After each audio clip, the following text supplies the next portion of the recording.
சனாதனத்தின் காவலர் ஐயா வைகுண்டர் என ஆளுநர் ஆர்.என். ரவி கூறியதற்கு கடும் கண்டனங்கள் எழுந்துள்ளன. ஐயா வைகுண்டர் சுவாமியின் 192வது அவதார விழா மற்றும் மகாவிஷ்ணுவின் அவதாரம் வைகுண்ட சுவாமி அருளிய சனாதன வரலாறு என்ற புத்தகம் திங்கட்கிழமை ஆளுநர் மாளிகையில் வெளியிடப்பட்டது. அதில் பங்கேற்று பேசிய ஆளுநர் ஆர்.என். ரவி, சனாதன தர்மத்தை காக்கவே 192 ஆண்டுகளுக்கு முன் ஐயா வைகுண்டர் தோன்றியதாக கூறினார். வெளியிலிருந்து இங்கு வந்த சிலர் சனாதன தர்மத்தின் கோட்பாட்டை அழித்ததாகவும் ஆளுநர் விமர்சித்திருந்தார். Whenever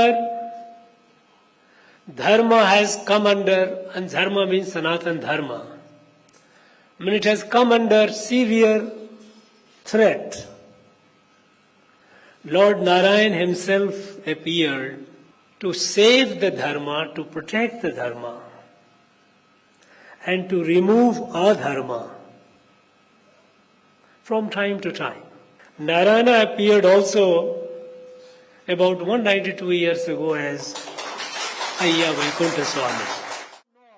சாதியை எதிர்த்த ஐயா வைகுண்டரை சனாதனத்தை ஆதரித்தவர் என்று எப்படி ஆளுநர் சொல்ல முடியும் என சாமித்தோப்பு ஐயா வைகுண்டர் தலைமைப்பதியான பால பிரஜாபதி அடிகளார் கண்டனம் தெரிவித்துள்ளார்.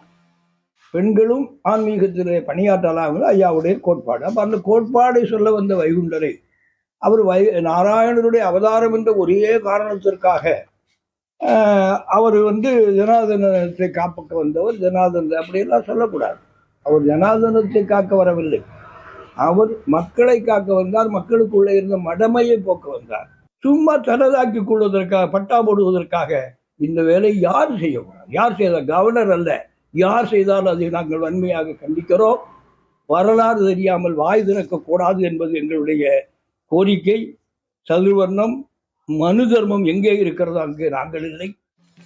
சுயலாபத்துக்காக ஐயா வைகுண்டரின் வரலாற்றை திரித்து பேசக்கூடாது என்றும் அவர் குற்றம் சாட்டியுள்ளார். சாதி சமய வேறுபாடுகள் இல்லாமல் அனைவரும் சமம் என்ற கோட்பாட்டை வலியுறுத்திய சனாதனத்தின் எதிரியாக திகழ்ந்த ஐயா வைகுண்டரை சனாதனத்தின் காவலர் என ஆளுநர் உளறுவதாக மதிமுக பொதுச் செயலாளர் வைகோ சாடியுள்ளார். இந்துத்துவா கோட்பாட்டுக்கு ஆதரவாக RSS பிரச்சாரகர் போல ஆளுநர் தொடர்ந்து செயல்படுவதாகவும் அவர் கண்டனம் தெரிவித்துள்ளார்.